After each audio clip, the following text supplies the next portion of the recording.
on a un sujet d'actualité qui est ce plan qualité et lutte contre la fraude dans la formation professionnelle, qui est donc une initiative interministérielle qu'on attend depuis longtemps. On en entend parler depuis longtemps et donc on attendait de voir un petit peu à quoi ça allait ressembler. Et là, ça y est, on a des choses un petit peu plus concrètes qui arrivent. Donc voilà, c'est parti avec Aurélie, qui est donc consultante senior chez Headway Quality Accreditation et moi-même directrice du pôle. Alors, attendez que mon petit clic fonctionne. Voilà. Donc, dans ce plan que vous avez tous, bien sûr, lu avec une très, très grande attention, on retrouve 4 axes. Renforcer la qualité des formations, mieux informer, protéger les jeunes et les actifs, garantir la qualité des processus des organismes de formation et déployer une politique de tolérance zéro contre la fraude. Et ça, c'est plutôt une bonne nouvelle. Grosso modo, je ne sais pas ce que vous en avez pensé de ce plan. Personnellement, je trouve qu'il y a quand même des choses qui sont très bien, que c'est pas si contraignant que ça. Pour ceux qui font déjà bien le job, c'est pas si contraignant que ça, en fait. Pour les bons élèves, ça va aller. Voilà. Par contre, pour certains organismes qu'on peut voir de temps en temps au détour d'un site web, d'une demande que nous, on a en tant que consultant, voilà, où on voit des choses assez incroyables, j'y reviendrai peut-être tout à l'heure. Je pense que ça va être très bien, ça va faire le ménage, ça va forcer les organismes à se professionnaliser un petit peu. Donc, hop.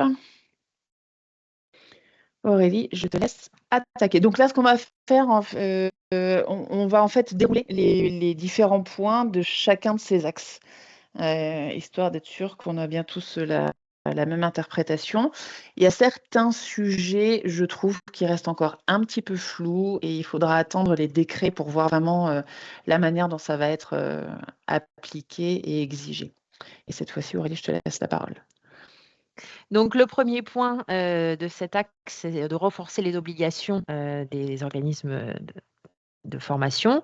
Ça fait suite au décret du 6 juin qui reprécise les formes juridiques, les obligations, les habilitations à former, évaluer, etc.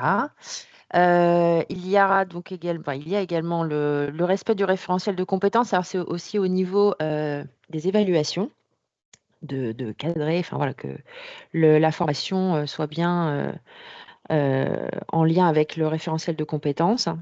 Sur les taux de présentation et de réussite, donc il faudra tenir bien ces chiffres-là, ce qui n'est pas toujours le cas, et également inscrire systématiquement les formés à des sessions d'évaluation.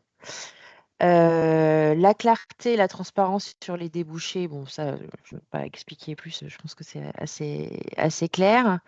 Il faudra bien informer, en fait, dès le départ, quels sont les débouchés possibles aux apprenants. Et les obligations, c'est pareil, ça se fait suite au décret, les obligations des organismes habilités à évaluer.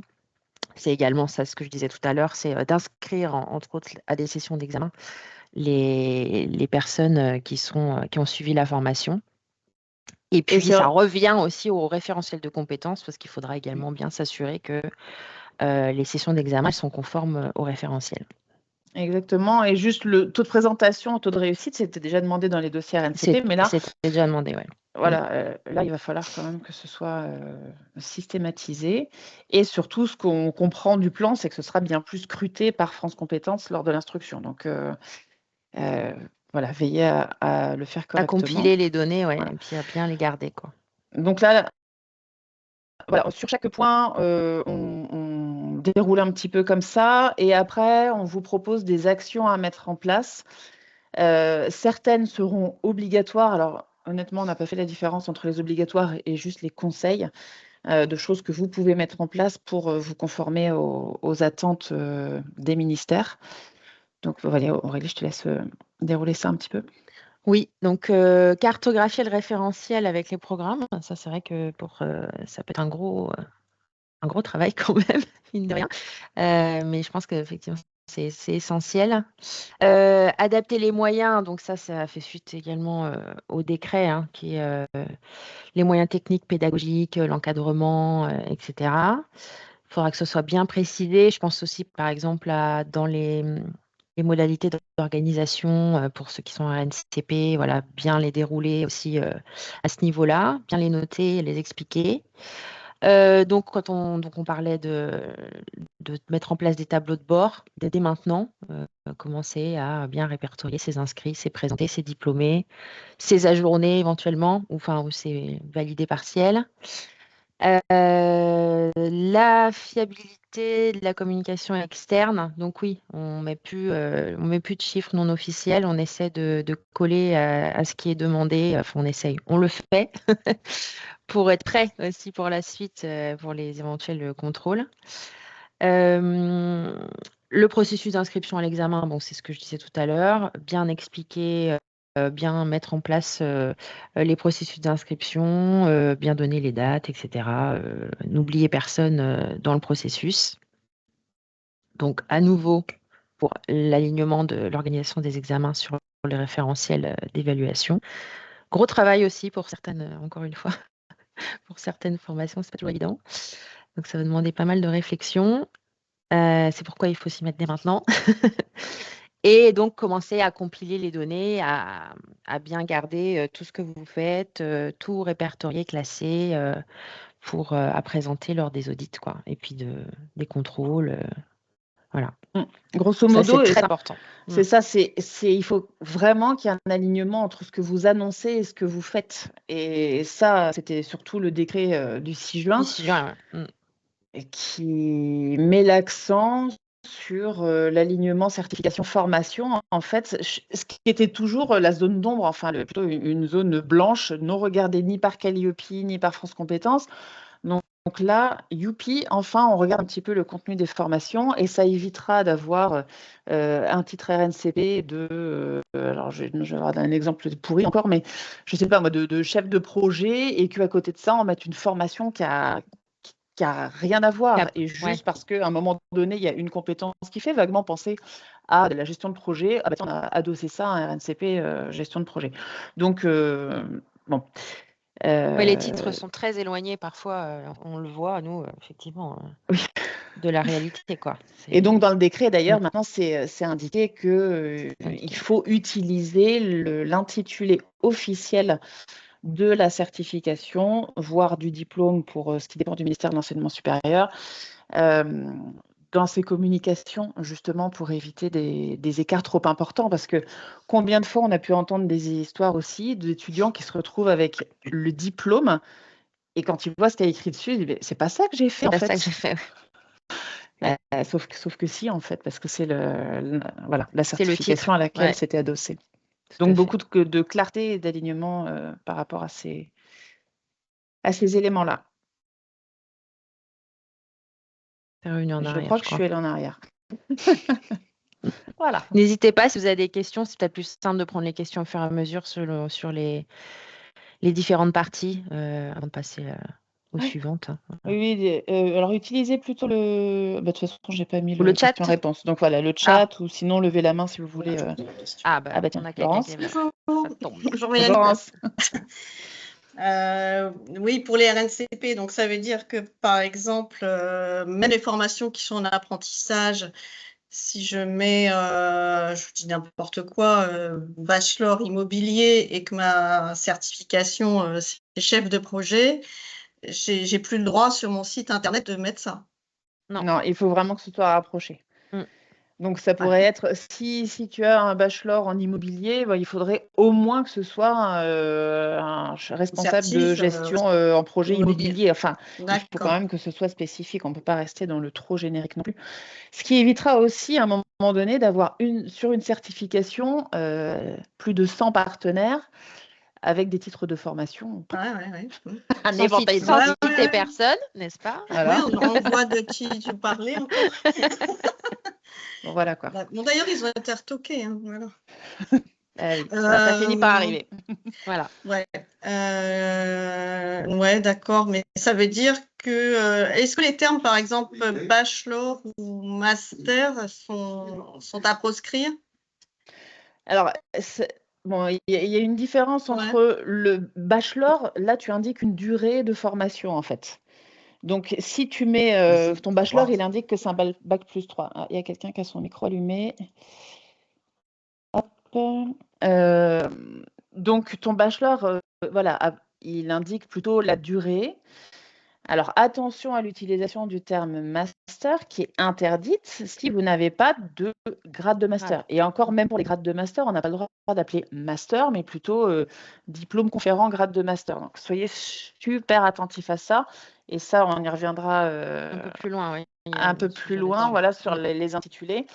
Et par contre, ce que tu mets derrière ton bachelor, là, c'est le sujet. Ça te parle des métiers auxquels tu formes. Donc, si la suite de ce que tu mets après bachelor, ça correspond au titre de ta certification, là, tu es OK, tu es aligné. Voilà. D'accord. OK, Sur, merci. voilà, mais là, je parle un peu des modèles d'école enseignement supérieur. Pour un organisme de formation professionnelle, là, il vaut mieux respecter l'intitulé de la certification. On prend beaucoup moins de risques. Voilà. Okay. Merci. Donc là, ensuite, il y a les mécanismes d'habilitation informés sur les diplômes du CAP au BTS. Alors, il y avait les habilitations déjà sur... Pardon, on avait une question, Vassili. peut-être que c'était encore sur le même sujet. Oui, j'ai une question qui est dans le prolongement de ce qui a été posé juste avant. Donc l'utilisation du terme de master est prohibée, ça je comprends parfaitement. J'ai vu beaucoup de centres de formation, alors sur des salons notamment, qui utilisent bac plus 3, bac plus 5. J'ai l'intuition que là aussi, ça ne doit pas être, là non plus, ça ne doit pas être autorisé, puisque ce sont des formations qui ne sont pas visées. Donc, est-ce que j'ai bien compris, c'est un abus d'utiliser bac plus 3, bac plus 5? Ah non, là, c'est pas un abus. Non, non. Non, non. Là, Il y a au une contraire, je pense il y a une qu'on peut pas... tolérance. oui, je pense qu'on n'a même pas trop d'autres possibilités d'appeler ces formations que ça quand on n'est ni visé, ni gradé. Ouais. On peut, ça indique le niveau, en fait, c'est pas engageant. Enfin, comment dire, voilà, la nomenclature bac plus n'est pas une marque déposée. D'accord, je pensais que bac plus 3 et bac plus 5 en particulier n'étaient autorisés que pour les formations visées. Non. Mais si c'est pas le cas, d'accord, ok, c'est bon. Non, pour les formations visées, on est sur du diplôme supérieur. Diplôme de, ouais. Simplement. Ok, d'accord, merci beaucoup. Il n'y a pas de quoi. Donc là, ça passera. La dénomination executive master, dangereuse ou pas? Ah ouais, ça c'est difficile parce qu'en fait c'est un terme anglophone avec le exécutif, mais dedans il y a le mot master qui peut mener à des incompréhensions, mais je pense que c'est beaucoup moins gênant parce que là tu es en formation que master, continue. ouais. Voilà, c'est toléré, ça. ouais. Et là ton public il n'est pas le même en fait, tu t'adresses à des professionnels donc. Ok, ça m'arrange, merci.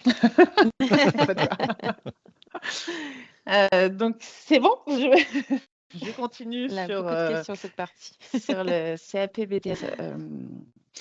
Où là, ça va être, il va être obligatoire d'obtenir une habilitation par le rectorat pour pouvoir ouvrir ces formations-là.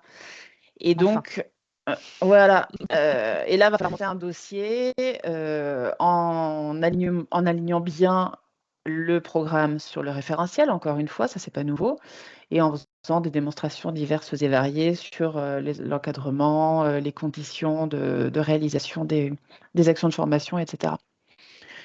Donc là, dans les petites actions, bon, c'est ce que je viens de dire. Et puis, mettre les plateaux techniques aux normes, là, ça va être pour des formations très, très spécifiques. Bon, l'accessibilité, non. Et il faut que ce soit accessible pour toutes les formations, ça vous le savez. Pour le reste, par contre, les équipements EPI, voilà, c'est pas. Si vous faites un BTS comptabilité, je pense que voilà, il y aura moins de choses comme ça. Hop, je retrouve ma souris, excusez-moi. Alors, lutter contre les actions pouvant contribuer au phénomène d'emprise et d'entrisme et prédisposant à l'exercice d'activités réglementées.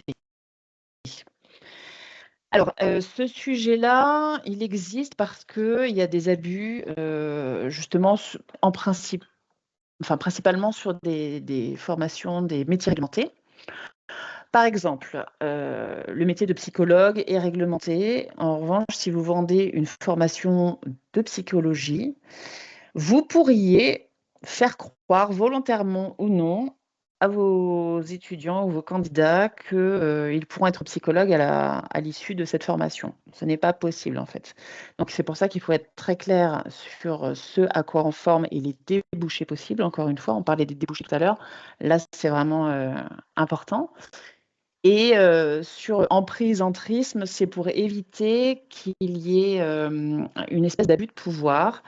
Donc là, on pourrait avoir un autre exemple. L'avion, dans sa douche, brum, brum, brum, brum, brum. La porte était fermée. Brum, brum, brum, brum, brum. C'est peut-être ça l'entrisme. Non C'est ça l'entrisme. Les gens qui rentrent, mais sans qu'on leur demande. Donc, un autre exemple, voilà, sur, je sais pas, la sécurité privée, là, parce qu'on travaille avec beaucoup d'organismes en ce moment comme ça. Ça pourrait être quelqu'un qui vend une formation sur agent de sécurité, mais en fait, qui va être géré par des personnes qui sont anciennement de réseau paramilitaire et qui sont en train de faire leur propre réseau paramilitaire ou qui peuvent, je sais pas moi, défier les autorités. Enfin voilà, et ça peut être vraiment quelque chose en termes d'influence, limite sectaire. Par exemple, pour tout ce qui est santé bien-être, parfois ça peut dévier un petit peu là-dedans. Donc c'est là-dessus qu'alertent les ministères, quoi. Donc contrôle renforcé à aval par les services régionaux. Donc voilà, les DREDS vont être un petit peu plus sollicités.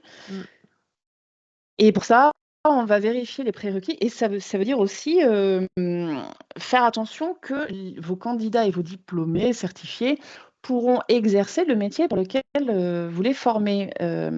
Si vous formez à un métier qui nécessite un prérequis, une certification en prérequis, mais que vous-même, vous n'avez pas exigé cette certification, ils vont se retrouver sur le monde du travail et là, on va leur dire « Ah ben non, mais vous n'avez pas l'autre certification, donc vous ne pouvez pas exercer ». Donc, il faut vraiment faire attention à tout ça.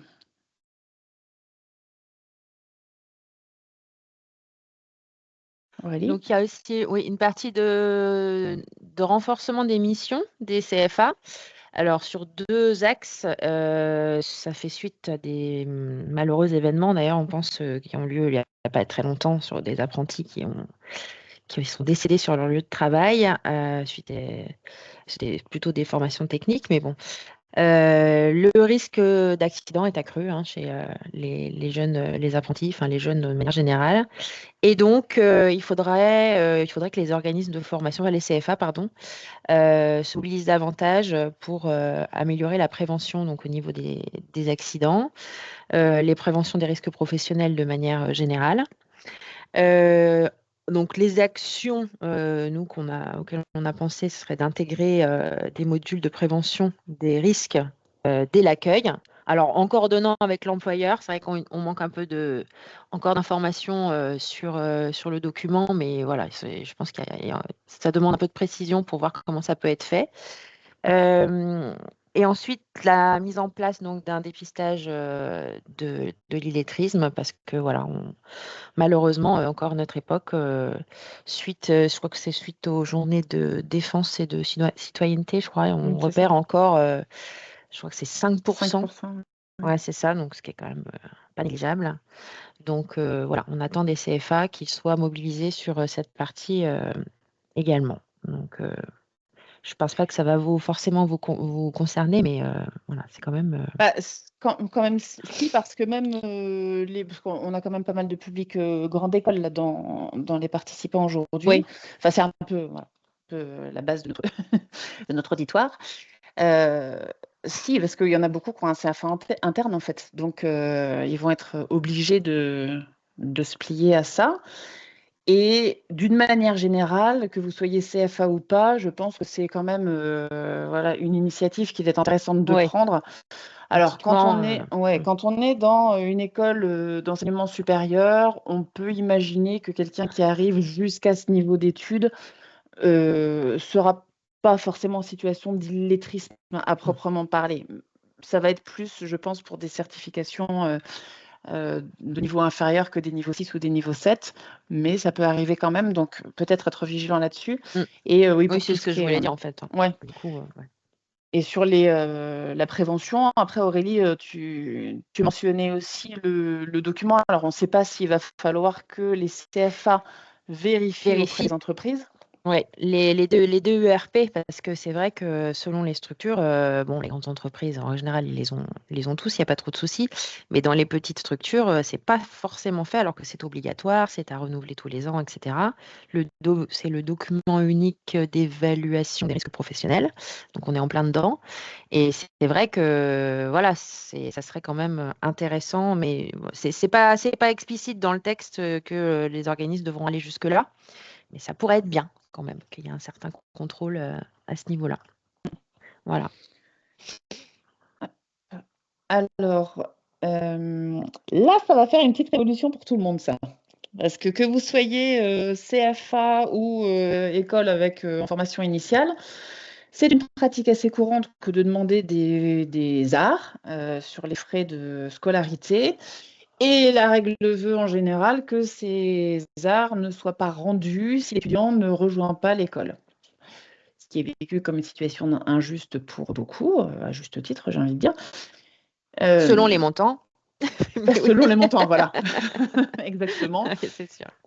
Donc maintenant, c'est clairement interdit pour tout ce qui est CFA d'avoir des clauses de non-remboursement. Et il faut mettre en place le remboursement pro rata temporis. Donc voilà, si vous avez un étudiant qui commence mais qui arrête, un apprenti, pardon, qui commence mais qui arrête au bout de quelques mois, il ne sera redevable que de la proportion de ces mois passés. Et il faudra instaurer le remboursement automatique s'il signe un contrat d'apprentissage sous les 3 mois. Donc voilà, ça je pense que ça va être un gros chantier pour les écoles et les organismes, parce que c'est pas du tout dans les pratiques, quoi. Et donc potentiellement intégrer une clause de rétractation dans les contrats et de la même manière, mettez à jour vos sites internet, vos documents d'inscription.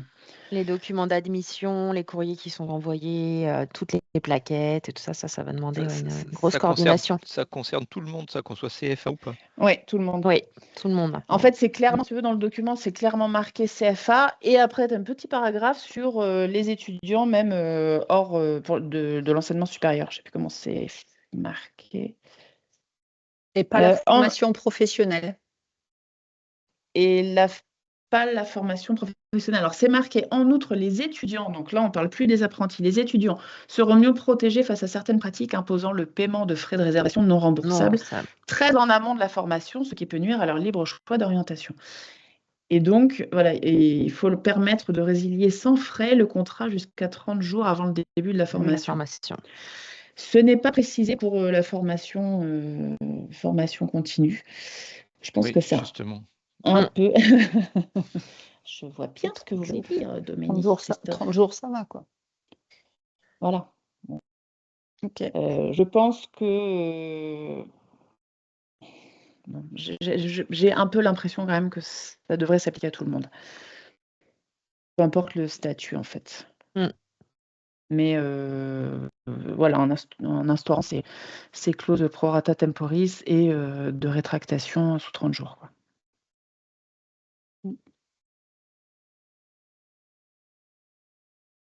Alors, sur l'information et la protection des jeunes, il y a également l'information sur les formations et les diplômes.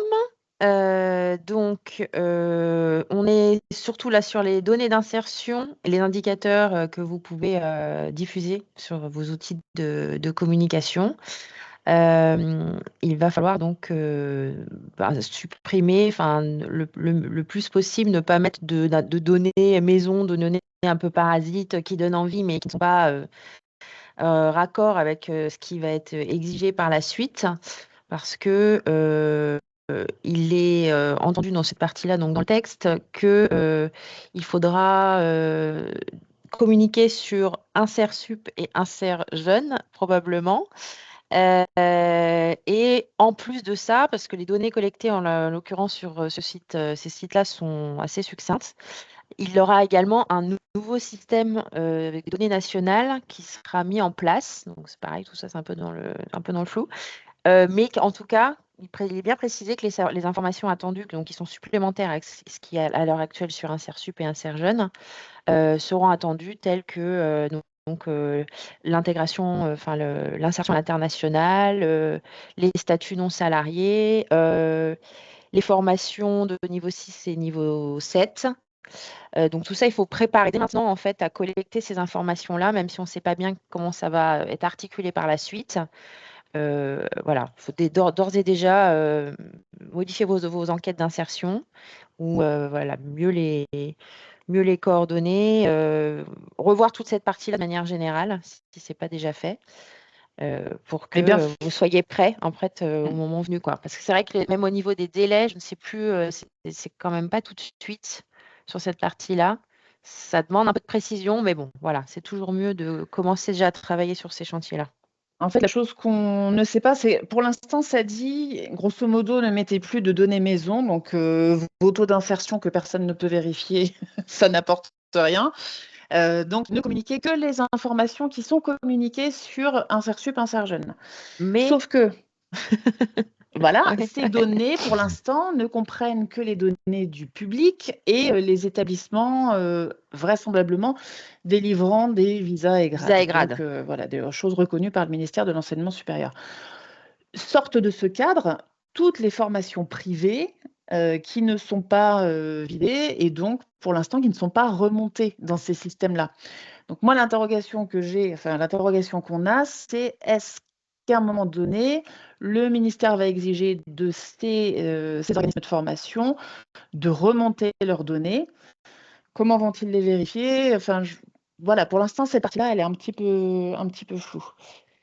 On a une question dans la conversation de Lamia qui dit quid de l'indicateur 2 pour Calliope, les indicateurs de résultats internes ne seront plus à diffuser. Alors, peut-être que ça va changer sur Calliope, mais peut-être qu'il va y avoir une partie données internes, mais en tout cas sur les communications telles qu'on comprend là. Parcoursup, etc. C'est ça en fait. Oui, voilà, ça veut dire on ne communique que la donnée nationale. Ce que je trouve pas très pratique. Non.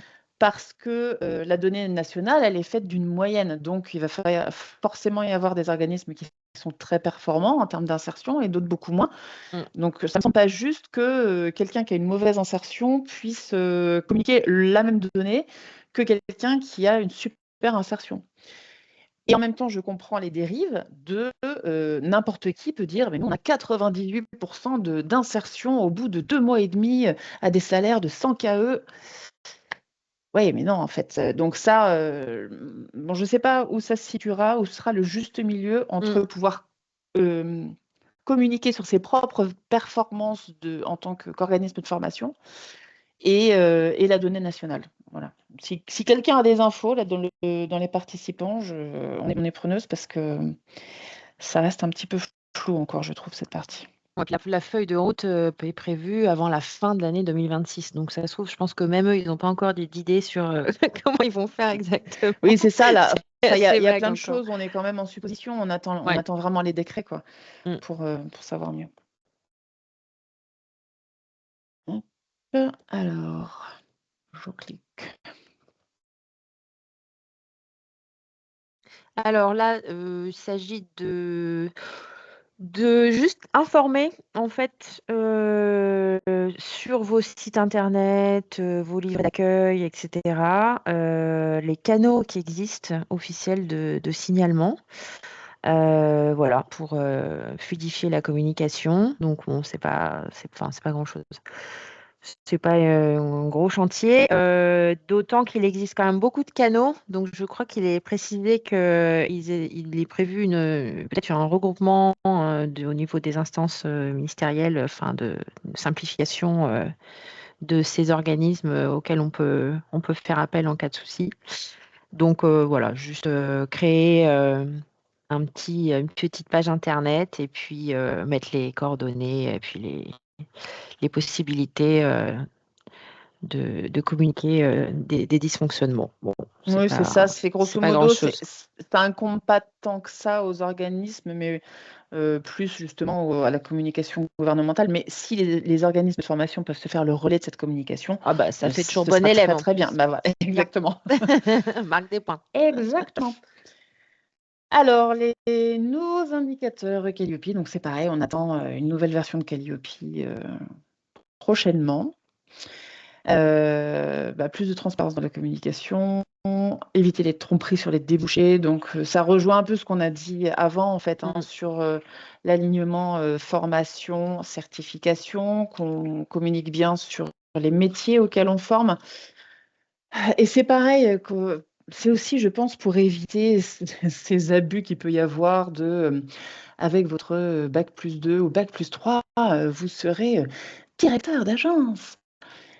Non, en vrai, on sait bien que ça n'existe pas. Et donc, quand on a... après, il reste quoi au bac+5 et là, si déjà, avec un bac+2, bac+3, on est déjà directeur d'activité. Donc, voilà, c'est pour remettre un petit peu de clarté dans tout ça, éviter de faire de la publicité mensongère, grosso modo. Et puis, alors, Focus CFA, oui, ce sera qu'ils seront donc bien plus passés au crible. Et puis avec des indicateurs qui leur sont spécifiques en fait pour les CFA sur leur mission, sur des choses liées à la qualité pédagogique, dispositifs de formation. Je regarde un petit peu en même temps. Pratique déontologique dans l'affichage de la formation et la reconnaissance par l'État. Alors ça, c'est pareil.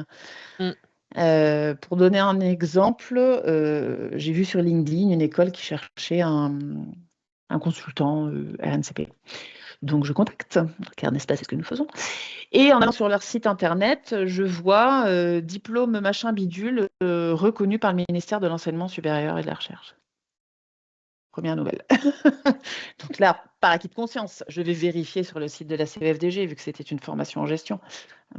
Bon, sans surprise, l'école et la formation n'étaient pas ciblées. Donc, quand j'ai eu la personne au téléphone, je lui ai dit, par contre, vous annoncez des choses qui sont mensongères, il faut que vous les retiriez de votre site, vous allez vous faire allumer, quoi. Donc, il y a ça, et puis parfois des organismes qui se déclarent reconnus par l'État. Non, tous les organismes ne sont pas reconnus par l'État dès lors qu'ils ont juste une autorisation d'ouvrir. Ouais. On peut avoir une déclaration d'activité sans pour autant être reconnu par l'État. Pour qu'un établissement soit reconnu par l'État, il faut faire un dossier qui est maintenant un dossier de demande de reconnaissance plus de demande de visa pour une formation de l'établissement. Et c'est à déposer au rectorat et ensuite ça passe par la DGCIP. Donc, fait pas ce qu'on veut, on ne peut pas dire ce qu'on veut en termes de reconnaissance. Voilà. Et encore une fois, vérifiez vos communications, que ce soit bien l'intitulé du RNCP exact, mettez bien le numéro du RNCP, que les gens qui visitent votre site, que ce soit des futurs étudiants, des parents, des entreprises, puissent vérifier que la fiche est toujours valide et que donc il peut bien y avoir un contrat d'apprentissage qui soit signé. Charlène, vous avez une raison. Une raison. Question. Oui, bonjour, j'ai une petite question. Je reviens sur l'intitulé en fait des formations qu'on doit mettre typiquement, qui est aujourd'hui l'intitulé RNCP exact. Je prends par exemple une formation en fait qui est entre guillemets validée par la CTI puis par France Compétences. La CTI aujourd'hui nous impose des appellations en fait de formation qui finalement n'est pas très clair parce que ça correspond pas forcément à ce qu'il y a dans le fond de la formation, mais on n'a pas le choix que d'utiliser ces mots-là. Et du coup, le fait de mettre le titre RNCP qui correspond à la formation, au nom de formation validée par la CTI, c'est pas très explicite pour l'étudiant non plus. Donc, mais là, vous êtes dans un cas sur la double appellation. Ouais, vous êtes dans un cas particulier des formations visées, en fait, reconnues, et surtout des RNCP de droit.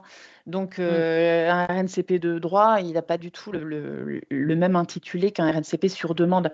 Un RNCP sur demande, c'est un métier, en fait. Oui, complètement.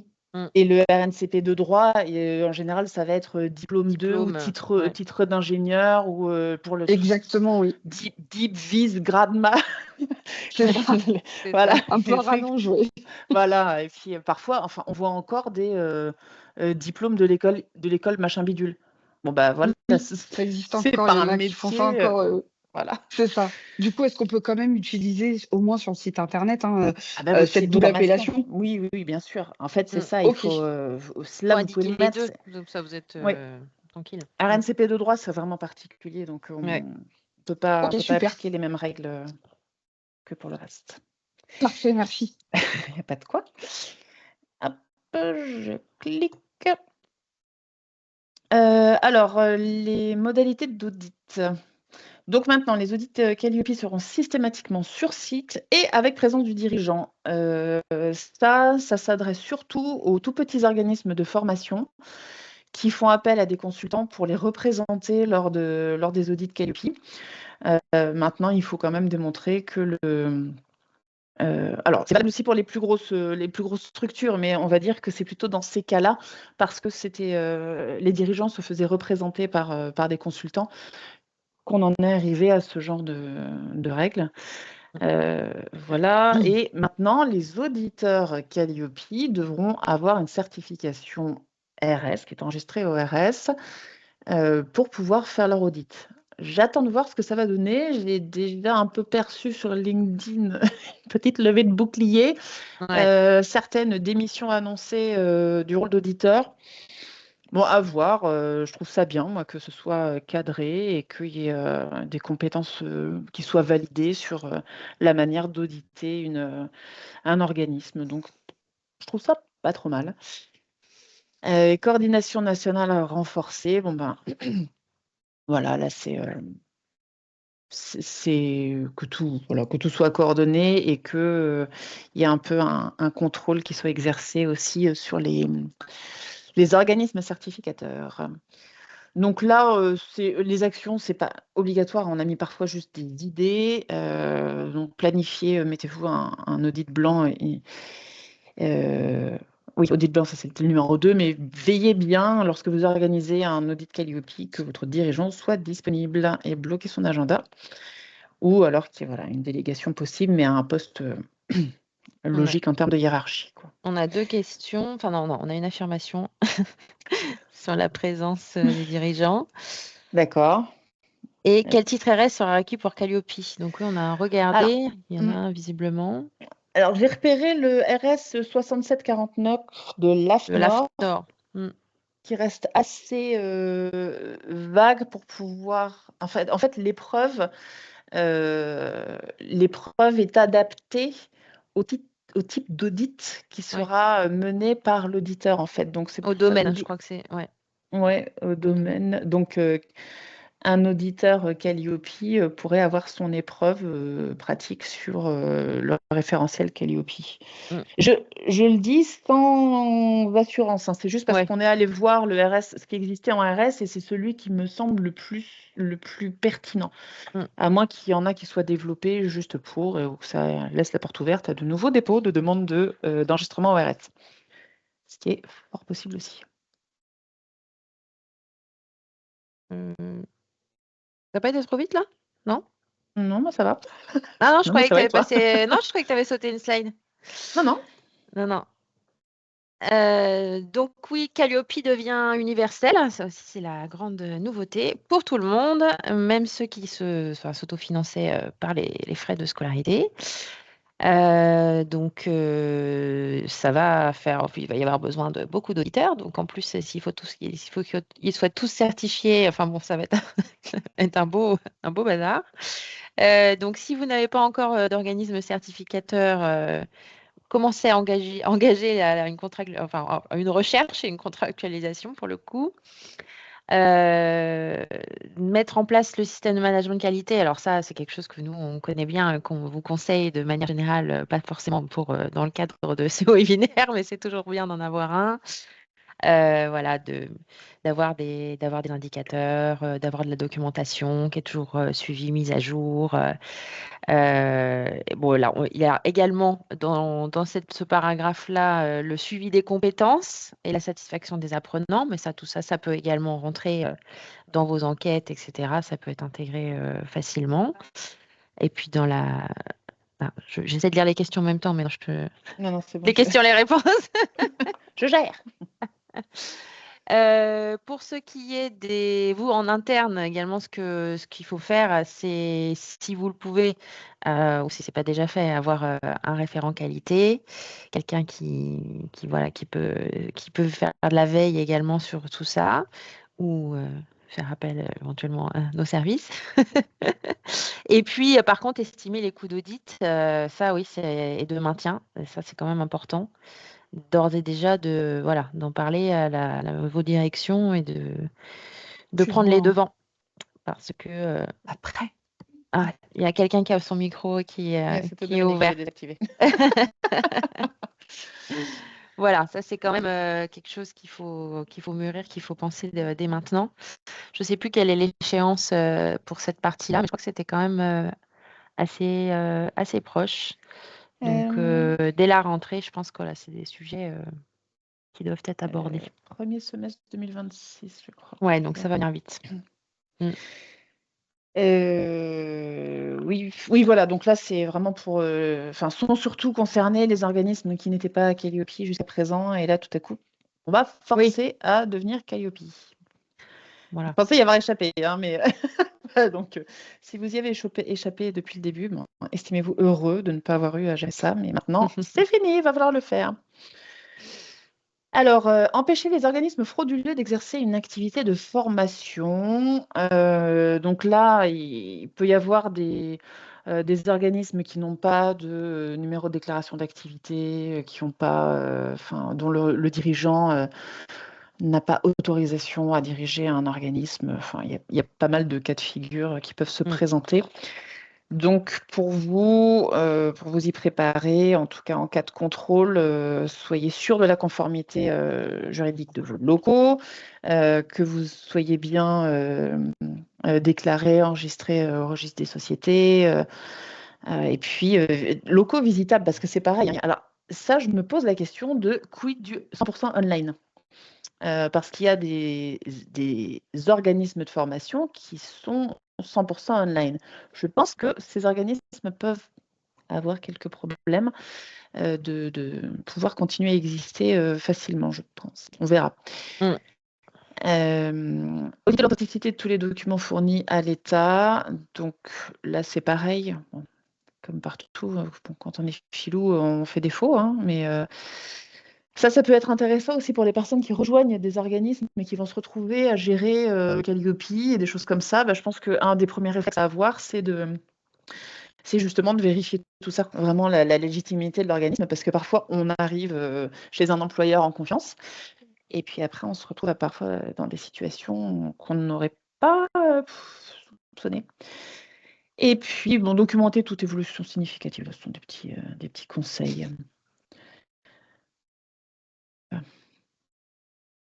Alors, pour l'efficience des procédures de contrôle, donc ça, ce sont des projets encore, puisqu'il est précisé, je crois qu'il y aura un décret qui doit passer en Conseil d'État. Donc, ça, c'était une petite interrogation. Je ne sais pas pourquoi d'ailleurs, si quelqu'un a la réponse, pourquoi le Conseil d'État, ça m'a intriguée. Enfin bref, passons.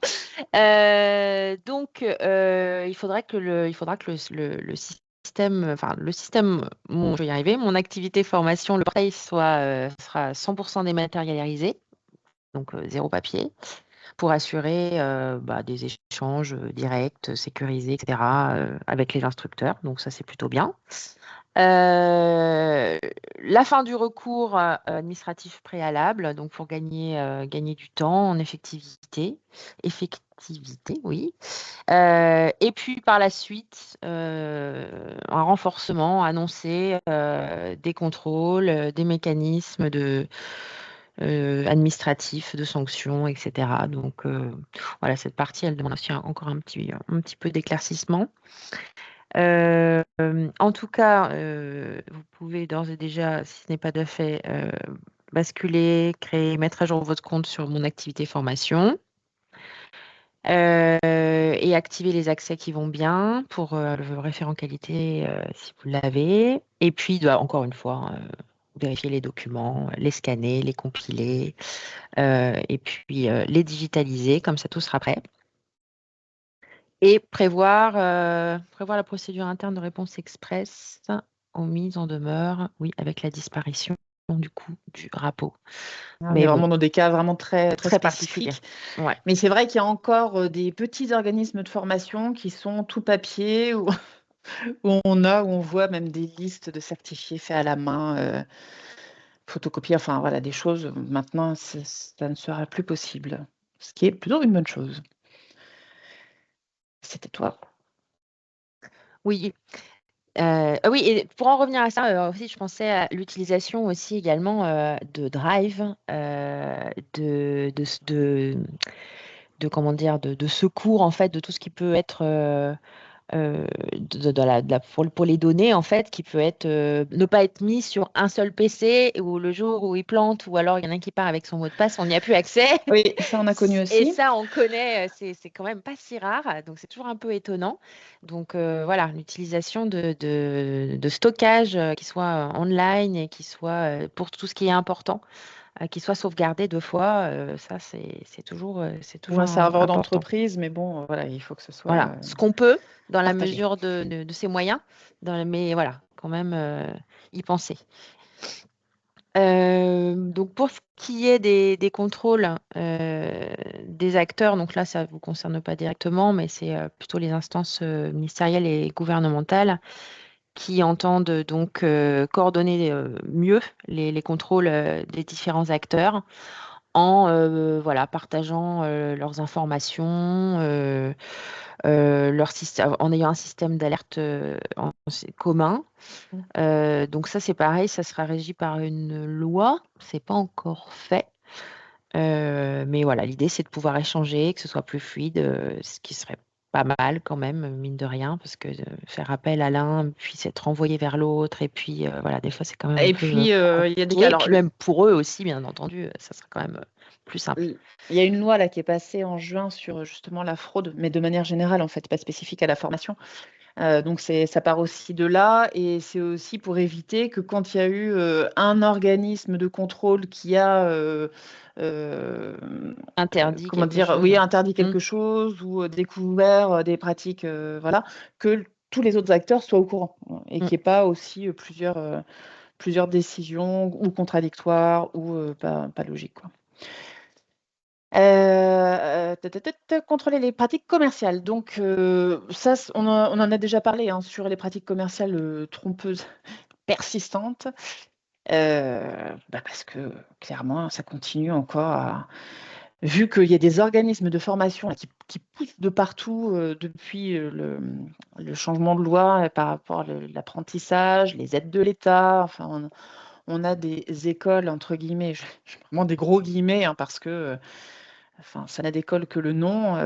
Il y a souvent pas vraiment de locaux, hein, ça va être des bureaux quelque part, et puis beaucoup de online, des contrats d'alternance où les étudiants, enfin les apprentis vont être quasiment que en entreprise, quasiment jamais en cours, des cours qui sont annulés, enfin on voit de tout. Ben, ça cible aussi un peu ce qu'on a pu voir ou lire dans Le Cube. Enfin, ce sont ce genre de témoignages-là de. Et c'est pas que chez Galiléo, il y a plein d'établissements qui sont pas forcément dans des groupes, et il y en a plein d'indépendants qui poussent partout, qui ont vraiment des pratiques très peu éthiques. Et les étudiants s'en mordent les doigts après parce que forcément, ils n'ont pas les codes pour aller chercher la bonne information et vérifier la légitimité d'un établissement, en fait. Donc c'est vraiment dommage. D'où l'importance de la communication, et donc on vous invite, alors vérifier la légalité de chaque titre et diplôme, ça vous le savez, ce qui est vrai ou pas chez vous. Là, ce serait plutôt à destination des prospects, des familles, mais ça peut être aussi, comme je disais tout à l'heure, à destination de personnes qui rejoignent une école, et pareil, et qui croient un peu, sur parole ce qu'on leur annonce, mais à un moment donné, posez-vous la question de est-ce qu'on a vraiment la reconnaissance qu'on dit avoir? Nettoyer l'ensemble des supports marketing, donc encore une fois, adieu les licences, les masters, les BTS, parce que c'est pareil, BTS, il y en a qui préparent à une formation qui correspond au référentiel BTS, mais qui n'a pas d'habilitation, donc c'est trompeur. Et voilà, il faut se poser la question. Alors c'est pareil, les ministères ne sont pas fans du tout de l'appellation master, avec l'accent grave RE, dont des écoles se servent pour ne pas dire master, qui est interdit. N'empêche que vite fait au téléphone ou en parlant avec quelqu'un, ah bah oui, notre master, machin, qu'est-ce qu'il entend le prospect en face? Master. Et après, ils se rendent compte, après diplomation, ou une fois qu'ils essayent de faire des poursuites d'études ou de faire reconnaître quelque chose et que l'établissement lui dit, ah non, votre diplôme, il ne vaut rien du tout. Là, ensuite, il y a des courriers salés, des postes incendiaires. Donc, soyez attentifs. On comprend que tous les organismes aient envie de développer leur chiffre d'affaires, mais ça ne peut pas se faire aux dépens de vos apprenants, tout simplement. Supprimer tout avis ou témoignage non traçable, c'est pareil. On a aussi connaissance des écoles qui embauchent ou qui font appel, alors pas franchement des bots, mais presque, ou qui incitent très, très, très, très fortement et lourdement leurs étudiants à laisser des avis positifs sur l'école, ou des amis d'amis. Enfin voilà, il y a tout un tas de systèmes rémunérés ou non qui sont mis en place pour essayer d'améliorer la réputation d'une école. Donc ça, évitez, parce que c'est pareil, ça va être scruté très fortement. On a fini pour les points. Il y avait une petite question. Il y avait une petite question. La plateforme en activité doit donc être recommandée à nos intervenants externes sous-traitants et systématise la détention de la dette. Je pense que oui. Et ça, c'est pareil, on en saura plus quand les décrets vont passer, mais ça semble logique en tout cas. Et donc, alors le calendrier, on ne va pas le relire, hein, mais juste, on a mis en jaune ce qui allait arriver le plus vite. Donc, vérifiez que vous avez bien les ressources adaptées aux formations que vous proposez. Lutter contre l'emprise et l'entrisme. Les indicateurs qui peuvent vous permettre de garantir du moins de témoigner la qualité de la formation. Et vérifier que c'est aligné sur le référentiel et au métier auquel vous formez. Renforcer les modalités des audits Calliope. Ça, ok. Rendre obligatoire une certification de compétences des auditeurs. Donc, ça, effectivement, ça va arriver très vite. Donc, s'il y en a parmi vous qui sont auditeurs, il va falloir faire la formation. Pourrez-vous remettre l'axe 2? Je remets l'axe 2. Il est ici.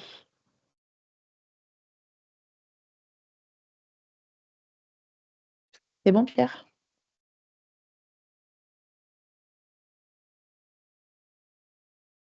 Okay. Donc, l'axe 3, on est là. J'ai dit. Et alors, l'axe 4, il y a plein de choses à mettre en place rapidement.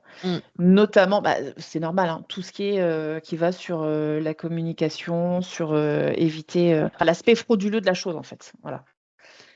Et s'assurer qu'on dit la vérité. Et j'en reviens à la dernière ligne qui a engagé une nouvelle enquête de la DGCCRF.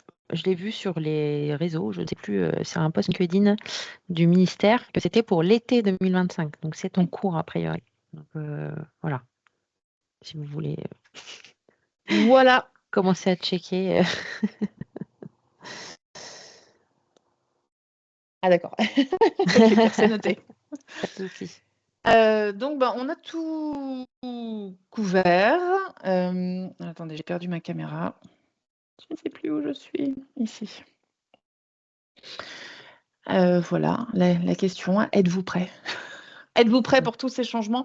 Il n'y a pas de grosse révolution, hein, à part Calliope pour ceux qui n'étaient pas Calliope jusqu'à présent, la certification pour les auditeurs Calliope. Arrêtez de mentir sur ces outils de communication. C'est pas, je trouve que ce n'est pas non plus le raz-de-marée que certains annoncent. S'il y a des choses qui sont extrêmement logiques, voilà. Donc, comme on disait en introduction, pour les bons élèves, ça va bien se passer, quoi. Tout à fait. Oui. ça ne devrait pas changer quand même grand-chose à vos pratiques. Peut-être un meilleur suivi, un meilleur management de votre qualité, juste voir les nouveaux indicateurs Calliope qui vont arriver. Peut-être que là, ça changera certaines choses dans vos process, mais peut-être pas. Peut-être que vous faites déjà. Ouais. Donc, peut-être en profiter pour faire de l'éducation aussi, insister un peu plus en interne auprès d'autres services qui pourraient être concernés et qui sont pas assez impliqués. Là, vous pouvez leur dire bon, maintenant, attention, en cas de contrôle, faut ça. Donc, ça peut peut-être vous aider à embarquer le reste des équipes. Oui, parfois. La menace du contrôle, effectivement. C'est ça. Voilà, à la base, j'avais mis 45 minutes pour le webinaire parce que je m'étais dit, bon, ça peut couvrir. Donc, on a un peu débordé, mais on n'est pas non plus dans 1 heure. Donc, voilà, je propose qu'on s'arrête là, à moins que vous ayez des questions. N'hésitez pas. Et puis, si vous avez des questions qui vous viennent après, n'hésitez pas à nous contacter. On se fera un plaisir d'y répondre de toute façon. Mais il n'y a pas de quoi. Je vous souhaite un bel été. Passez de bonnes vacances parce que la rentrée va être à nouveau sur les chapeaux de rouge, je le sens. Avec à mon avis pas mal de lois et de décrets qui vont sortir, donc tenez-vous prêts. Très bonne fin de journée à tous et puis bon voyage pour Pierre qui est dans le TGV. À bientôt. Au revoir. Bonne fin de journée. À bientôt, au revoir.